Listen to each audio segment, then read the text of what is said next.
ভাবুন তো, একজন মানুষ সকালে রুগী দেখছেন, দুপুরে স্বাধীনতা আন্দোলনের নেতাদের সঙ্গে বৈঠক করছেন, আর কয়েক বছর পর তিনি ভেঙে পড়া একটি রাজ্যকে নতুন করে গড়ে তুলছেন। তিনি শুধু একজন ডাক্তার ছিলেন না, তিনি ছিলেন একজন স্বপ্নদ্রষ্টা। আজ যে দুর্গাপুর, কল্যাণী, বিধাননগর, আধুনিক হাসপাতাল, শিল্পাঞ্চল, এসবের পিছনে যার চিন্তা ছিল, আজকের ভিডিওতে আমরা জানব ডাক্তার বিধানচন্দ্র রায়ের অবিশ্বাস্য আত্মজীবনী। Your voice. 1 জুলাই 1982 সাল বিহারের পাটনায় জন্মগ্রহণ করেন বিধানচন্দ্র রায়। তার বাবা প্রকাশচন্দ্র রায় ছিলেন ব্রিটিশ ভারতের একজন ডেপুটি ম্যাজিস্ট্রেট। তিনি তৎকালীন বেঙ্গল প্রেসিডেন্সির প্রশাসনিক পরিষেবায় কর্মরত ছিলেন এবং চাকরি সূত্রে তিনি বিহারের বিভিন্ন জেলায় জেলায় দায়িত্ব পালন করতেন। ডক্টর বিধানচন্দ্র রায়ের জন্মের সময় প্রকাশচন্দ্র রায়ের কর্মস্থল ছিল বিহারের পাটনায়। সেই কারণেই 1882 সালে 1 জুলাই বিধানচন্দ্র রায়ের জন্ম পাটনার বাঁকিপুর এলাকায় হয়। মা অঘোর কামিনী দেবী ছিলেন একজন সমাজসেবী। ছোটবেলা থেকেই বাড়িতে শৃঙ্খলা, সততা এবং শিক্ষার পরিবেশ ছিল। এই তিনটি মূল্যবোধই পরবর্তীকালে তার চরিত্র গঠন করে। তবে বিধানচন্দ্রের মা অঘোর কামিনী দেবী যখন মারা যান, তখন বিধানচন্দ্র রায়ের বয়স মাত্র 14 বছর। পরিবারের 5 ভাই বোনের সংসারের দায়িত্ব অনেকটাই তাদের নিজেদের কাঁধে এসে পড়ে। তার বাবা প্রকাশচন্দ্র রায় সন্তানদের আত্মনির্ভর করে তুলতে চেয়েছিলেন, তাই বাড়িতে কোনো কাজ ছোট মনে করতেন না তারা। বিধানচন্দ্র নিজেই ঘর পরিষ্কার করতেন, রান্নার কাজে সাহায্য করতেন, আর বাসন মাজতে এবং নিজের পড়াশোনার পাশাপাশি সংসারেরও কাজ সামলাতেন। এই অভ্যাসই পরবর্তীকালে তার বিনয়ী ও কর্মঠ ব্যক্তিত্বকে গড়ে তোলে। তিনি পাটনা কলেজিয়েট স্কুল থেকে প্রবেশিকা পরীক্ষায় কৃতিত্বের সাথে উত্তীর্ণ হন। এরপর পাটনা কলেজ থেকে গণিতে অনার্স সহ স্নাতক ডিগ্রি অর্জন করেন। ছাত্র জীবন থেকেই তিনি অত্যন্ত মেধাবী ও নিয়মানুবর্তী ছিলেন। কিন্তু তার জীবনে হঠাৎ আসে একটা সমস্যা। যখন তার বাবা প্রকাশচন্দ্র রায়কে অবসর গ্রহণ করতে হয়, তাই তার উচ্চ শিক্ষা আর সহজ ছিল না। কিন্তু তিনি থেমে যাননি, বৃত্তি নিয়ে পড়াশোনা চালিয়ে যান। পুরানো বই ব্যবহার করতেন এবং খুব সাদামাটা জীবনযাপন করতেন। ছোটবেলা থেকে তিনি কোনো বাধায় ভেঙে পড়তেন না। এই অদম্য মানসিক শক্তির প্রমাণ পরে দেখা যায়। 1909 সালে উচ্চশিক্ষার স্বপ্ন নিয়ে মাত্র 1200 টাকা সম্বল করে ইংল্যান্ডে পৌঁছালেন তরুণ বিধানচন্দ্র রায়। তার লক্ষ্য ছিল লন্ডনের বিখ্যাত সেন্ট বার্থোলোমিওসিস হসপিটালে ভর্তি হওয়া। কিন্তু সমস্যা ছিল একটাই, তিনি ছিলেন একজন ভারতীয়। সেই সময় ব্রিটিশ সমাজে এশীয় শিক্ষার্থীদের প্রতি বৈষম্য ছিল প্রবল। হাসপাতালের সর্বোচ্চ একাডেমিক ও প্রশাসনিক কর্মকর্তা ডিন তার প্রথম আবেদন নাকচ করে দেন। অনেকেই হলে হয়তো দেশে ফিরে আসতেন, কিন্তু বিধানচন্দ্র রায় হাল ছাড়লেন না। তিনি বারবার আবেদন করতে থাকলেন। একবার নয়, দুবার নয়, প্রায় 30 বার আবেদন করার পর অবশেষে ডিন তার অদম্য অধ্যবসায়ে মুগ্ধ হয়ে ভর্তি করাতে সম্মত হন। ভর্তি হওয়ার পর তিনি থেমে থাকেননি। মাত্র 2 বছর 3 মাসে তিনি একসঙ্গে এমআরসিপি এবং এফআরসিএস লন্ডন, এই 2 অত্যন্ত মর্যাদা সম্পন্ন ডিগ্রি অর্জন করেন। সে সময় এটি ছিল এক বিরল কৃতিত্ব। 1911 সালে লন্ডন থেকে দেশে ফিরে আসেন বিধানচন্দ্র রায়। বিদেশে উজ্জ্বল সাফল্য অর্জন করেও তিনি সেখানে থেকে যাননি। দেশের মানুষের সেবা করার সংকল্প নিয়ে তিনি কলকাতায় ফিরে আসেন। এরপর শিক্ষকতা, চিকিৎসা সেবা এবং জনকল্যাণমূলক কাজের মাধ্যমে শুরু হয় তার নতুন অধ্যায়। প্রথমে কলকাতা মেডিকেল কলেজে শিক্ষকতা এবং চিকিৎসক হিসেবে কর্মজীবন শুরু করেন। পরে তিনি ক্যাম্বেল মেডিকেল স্কুল, বর্তমানে নীলরতন সরকার মেডিকেল কলেজ হাসপাতাল, এতেও কাজ করেন এবং ধীরে ধীরে দেশের অন্যতম সেরা চিকিৎসক হিসেবে পরিচিতি লাভ করেন। খুব অল্প সময়ের মধ্যেই হয়ে ওঠেন ভারতের অন্যতম জনপ্রিয় চিকিৎসক। রোগীর আর্থিক অবস্থা দেখে তিনি ফি নিতেন না, অনেক গরিব মানুষকে বিনামূল্যে চিকিৎসা করতেন। যদিও তিনি হাতে অস্ত্র নিয়ে বিপ্লব করেননি, তবুও স্বাধীনতা আন্দোলনের অন্যতম গুরুত্বপূর্ণ সহযোগী ছিলেন। চিত্তরঞ্জন দাসের আদর্শে অনুপ্রাণিত হয়ে তিনি সক্রিয় হন স্বাধীনতা আন্দোলনে এবং জাতীয়তাবাদী রাজনীতির সঙ্গে তিনি যুক্ত হন। তিনি মহাত্মা গান্ধীর ব্যক্তিগত চিকিৎসক ছিলেন। দেশবন্ধু চিত্তরঞ্জন দাস থেকে জওহরলাল নেহরু, সর্দার প্যাটেল সহ বহু জাতীয়তাবাদী নেতার চিকিৎসা করেন। 1930-এর দশকে তিনি জাতীয় কংগ্রেসের কর্মকাণ্ডের সঙ্গে সক্রিয়ভাবে অংশ নেন এবং ব্রিটিশ বিরোধী আন্দোলনের সময় বহু সভা ও রাজনৈতিক কার্যকলাপে তিনি যুক্ত ছিলেন। পাশাপাশি আহত আন্দোলনকারীদের ও সাধারণ মানুষের চিকিৎসা সেবায় গুরুত্বপূর্ণ ভূমিকা পালন করেন। 1933 সালে তিনি কলকাতা মিউনিসিপাল কর্পোরেশনের মেয়র নির্বাচিত হন। মেয়র হিসেবে তিনি শহরের স্বাস্থ্য, শিক্ষা ও নাগরিক পরিষেবার উন্নয়নের কাজ করেন এবং জাতীয়তাবাদী নেতৃত্বকে প্রশাসনিকভাবে শক্তিশালী করতে তার ভূমিকা রাখেন।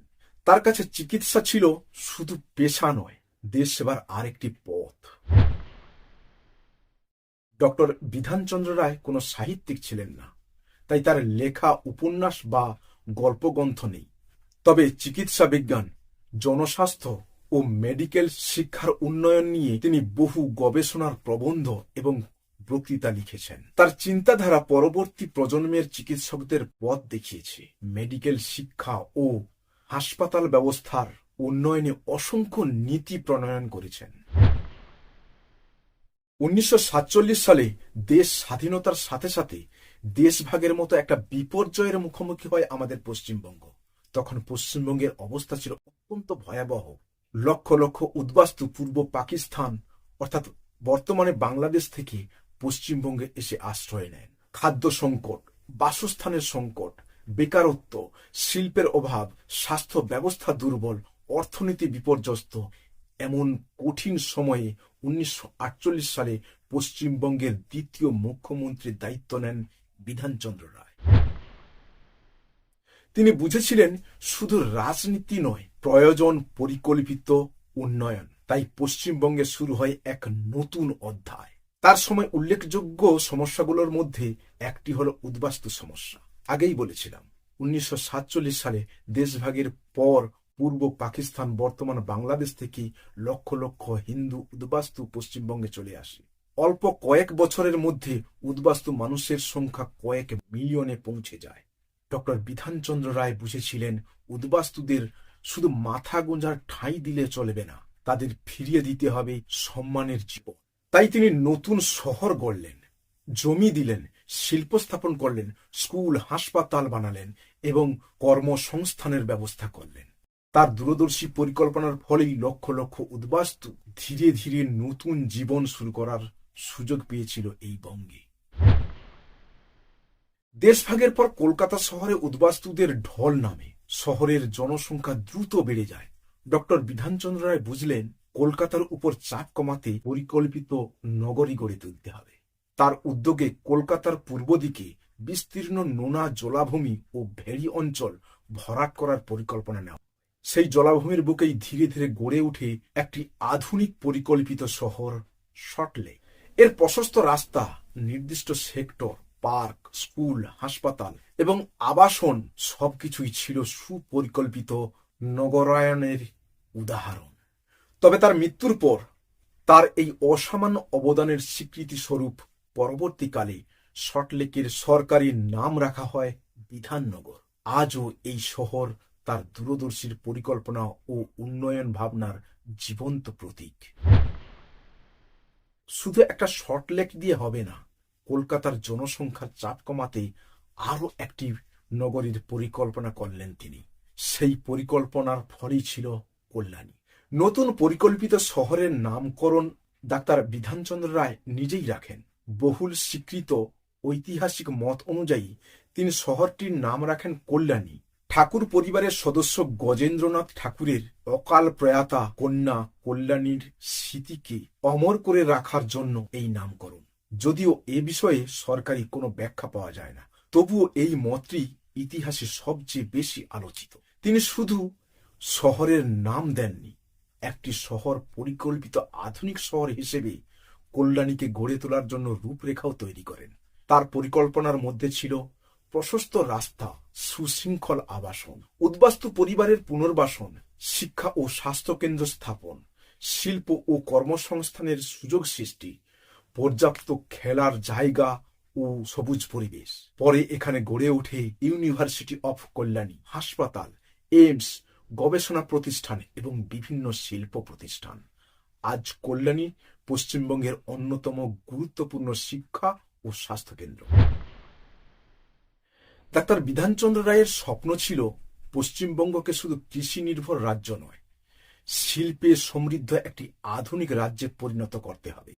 সেই স্বপ্ন থেকেই জন্ম নেয় দুর্গাপুর শিল্পায়ন। স্বাধীনতার পর পশ্চিমবঙ্গের অর্থনীতি ছিল সংকটে। দেশভাগের ফলে কাঁচামাল, বাজার ও শিল্পক্ষেত্রে বড় ধাক্কা লাগে। ডাক্তার বিধানচন্দ্র রায় উপলব্ধি করেন রাজ্যের উন্নতির জন্য নতুন শিল্প গড়ে তুলতে হবে। দামোদর ভ্যালি কর্পোরেশনের জলবিদ্যুৎ, সেচ ও বিদ্যুৎ প্রকল্পের সুবিধা কাজে লাগিয়ে দুর্গাপুরের শিল্প গড়ে তোলার পরিকল্পনা তৈরি হয়। দুর্গাপুরকে শুধু কারখানা এলাকায় নয়, একটি আধুনিক পরিকল্পিত শহর হিসেবে গড়ে তোলার উদ্যোগ নেন। তার উদ্যোগে গড়ে ওঠে রাস্তা, আবাসন, বিদ্যুৎ, জল সরবরাহ ও শিল্পের উপযোগী পরিকাঠামো। ডাক্তার বিধানচন্দ্র রায় কেন্দ্রের সঙ্গে সমন্বয় করে দুর্গাপুর স্টিল প্ল্যান্ট স্থাপনের পথ সুগম করে। এই প্রকল্প ভারতের দ্বিতীয় পঞ্চবার্ষিক পরিকল্পনার একটি গুরুত্বপূর্ণ অংশ। এছাড়াও দুর্গাপুরে রাসায়নিক শিল্প, অ্যালয় স্টিল, যন্ত্র নির্মাণ ও বিদ্যুৎ নির্ভর বিভিন্ন শিল্প প্রতিষ্ঠার জন্য তিনি কেন্দ্র ও রাজ্যের মধ্যে সমন্বয় গড়ে তোলেন। দুর্গাপুর শিল্পাঞ্চল গড়ে ওঠার ফলে পশ্চিমবঙ্গের বিভিন্ন জেলায় এবং দেশের বিভিন্ন প্রান্তে হাজার হাজার মানুষ কর্মসংস্থানের সুযোগ পান। ডাক্তার বিধানচন্দ্র রায় শুধু একজন বিখ্যাত চিকিৎসক ছিলেন না, পশ্চিমবঙ্গের স্বাস্থ্য ব্যবস্থার আধুনিকীকরণেও তার অবদান অসামান্য। চিকিৎসক হিসেবে তার অভিজ্ঞতা মুখ্যমন্ত্রী থাকাকালে স্বাস্থ্য নীতি নির্ধারণে বড় ভূমিকা রাখে। ডাক্তার হওয়ার কারণে তিনি জানতেন একটি রাজ্যের উন্নতি তখনই সম্ভব যখন সাধারণ মানুষ সহজে চিকিৎসা পাবে। তাই মুখ্যমন্ত্রী হওয়ার পর স্বাস্থ্য ব্যবস্থাটাকে তিনি সর্বোচ্চ অগ্রাধিকার দেন। তার সময়ে পশ্চিমবঙ্গে হাসপাতাল ও চিকিৎসা পরিকাঠামোর ব্যাপক সম্প্রসারণ হয়। সরকারি হাসপাতালের সংখ্যা বাড়ানো হয় এবং চিকিৎসার উন্নয়নের বিশেষ জোর দেওয়া হয়। মহিলাদের জন্য বিশেষায়িত চিকিৎসার উদ্দেশ্যে চিত্তরঞ্জন সেবা সদনের উন্নয়ন ও সম্প্রসারণে তার গুরুত্বপূর্ণ ভূমিকা ছিল। এটি নারী ও শিশু স্বাস্থ্যের অন্যতম প্রধান প্রতিষ্ঠান হয়ে ওঠে। তার আমলে যক্ষ্মা, কলেরিয়া, গুটি বসন্ত সহ সংক্রামক রোগ মোকাবেলায় বিশেষ কর্মসূচি গ্রহণ করা হয়। টিকাদান, সচেতনতা শিবির এবং বিশেষ চিকিৎসা কেন্দ্র গড়ে তোলার উদ্যোগ নেওয়া হয় তার সঙ্গে। তিনি শুধু কলকাতা কেন্দ্রিক উন্নয়নে বিশ্বাসী ছিলেন না, জেলার হাসপাতাল, গ্রামীণ স্বাস্থ্যকেন্দ্র এবং মাতৃসদনের সংখ্যা বাড়ানোর উদ্যোগ নেন, যাতে গ্রামের মানুষও চিকিৎসার সুযোগ পান। তিনি চিকিৎসা ব্যবস্থার মান উন্নয়ন করার উপর জোর দেন।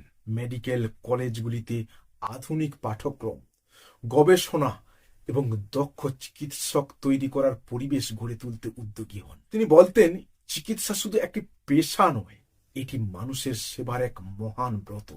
নিজের জীবনেও তিনি এই আদর্শ অনুসরণ করতেন। তিনি অনেক দরিদ্র রোগীকে বিনা পারিশ্রমিক চিকিৎসা দিতেন। ডাক্তার বিধানচন্দ্র রায় শুধু একজন চিকিৎসক বা মুখ্যমন্ত্রী ছিলেন না, তিনি পশ্চিমবঙ্গের শিক্ষা ব্যবস্থার আধুনিকীকরণেও গুরুত্বপূর্ণ ভূমিকা পালন করেন। মুখ্যমন্ত্রী হওয়ার পর তিনি বুঝতে পারলেন একটি রাজ্যের উন্নয়নের মূল ভিত্তি হল শিক্ষা।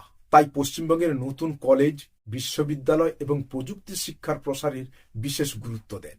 ইউনিভার্সিটি অফ কল্যাণী এর মূল লক্ষ্য ছিল কলকাতার বাইরে উচ্চশিক্ষার সুযোগ বাড়ানো এবং নদিয়া ও আশপাশের জেলার শিক্ষার্থীদের মানসম্মত শিক্ষা নিশ্চিত করা। তিনি যাদবপুর ইউনিভার্সিটির উন্নয়ন ও সম্প্রসারণে গুরুত্বপূর্ণ ভূমিকা রাখেন। প্রকৌশল, বিজ্ঞান ও গবেষণা ভিত্তিক শিক্ষাকে তিনি বিশেষভাবে উৎসাহিত করেছিলেন। চিকিৎসক হওয়ায় তিনি মেডিকেল শিক্ষার গুরুত্ব গভীরভাবে উপলব্ধি করতেন। তার সময়ে মেডিকেল কলেজগুলোর উন্নয়ন, হাসপাতালের সঙ্গে শিক্ষার সমন্বয় এবং চিকিৎসা প্রশিক্ষণের মানোন্নয়নের নানা পদক্ষেপ নেওয়া হয়। শিল্পায়নের জন্য দক্ষ জনশক্তির প্রয়োজন। এই উপলব্ধি থেকেই তিনি ইঞ্জিনিয়ারিং, বিজ্ঞান ও কারিগরি শিক্ষার সম্প্রসারণের গুরুত্ব দেন।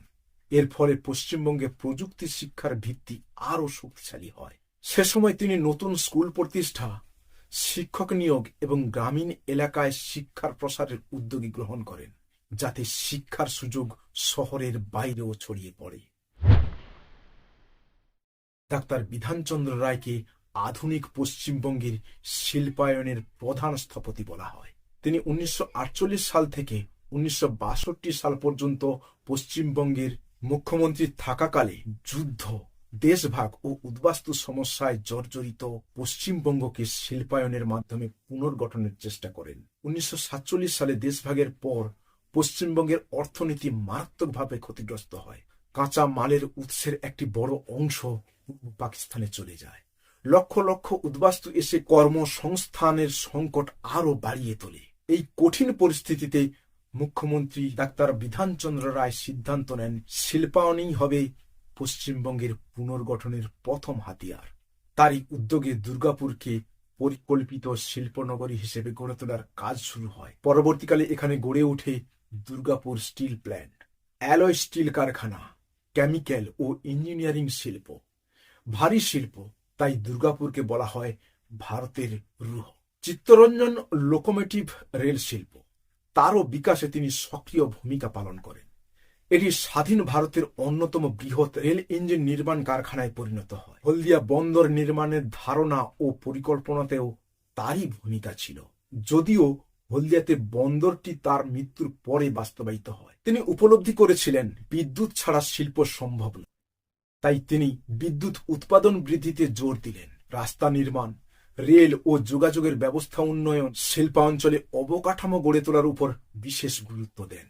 শুধু বড় শিল্প নয়, তাঁতি, হস্তশিল্প এবং ক্ষুদ্র শিল্পের প্রসারে তিনি উদ্যোগী ছিলেন, যাতে উদ্বাস্তু ও বেকার মানুষ কর্মসংস্থানের সুযোগ পান। ডাক্তার বিধানচন্দ্র রায় ছিলেন এমন একজন মানুষ যার কাছে ক্ষমতা ছিল দায়িত্ব, চিকিৎসা ছিল মানব সেবা, আর রাজনীতি ছিল জনকল্যাণের পথ। সময়নিষ্ঠা, সততা, কঠোর পরিশ্রম এবং মানুষের প্রতি অকৃত্রিম ভালোবাসা, এই চারটি গুণই তাকে অন্যদের থেকে আলাদা করে তুলেছিল। আজও তিনি শুধু একজন মুখ্যমন্ত্রী নন, আধুনিক পশ্চিমবঙ্গের শ্রেষ্ঠ নির্মাতা হিসেবে স্মরণীয়। 1961 সালে 4 ফেব্রুয়ারি দেশ তার অসামান্য অবদানের স্বীকৃতি দেয়। ডাক্তার বিধানচন্দ্র রায়কে প্রদান করা হয় ভারতের সর্বোচ্চ সাম্মানিক সম্মান ভারত রত্ন। তিনি একজন চিকিৎসক, সমাজসেবক ও দূরদর্শী মুখ্যমন্ত্রী হিসেবে তিনি প্রমাণ করেছিলেন মানুষের সেবাই সর্বোচ্চ দেশ সেবা। তার হাতে শুধু অসংখ্য রোগী সুস্থ হননি, নতুন জীবন পেয়েছিল গোটা পশ্চিমবঙ্গ। Your voice. আপনার মতে ডাক্তার বিধানচন্দ্র রায়ের সবচেয়ে বড় অবদান কোনটি? কমেন্টে লিখুন অবশ্যই। ভিডিওটি ভালো লাগলে লাইক করুন, বন্ধুদের সাথে শেয়ার করুন এবং ইতিহাস ভিত্তিক এমন আরও তথ্য সমৃদ্ধ ভিডিও দেখতে আমাকে ফলো করুন। ধন্যবাদ। আবার দেখা হবে নতুন একটি ইতিহাসের গল্প নিয়ে।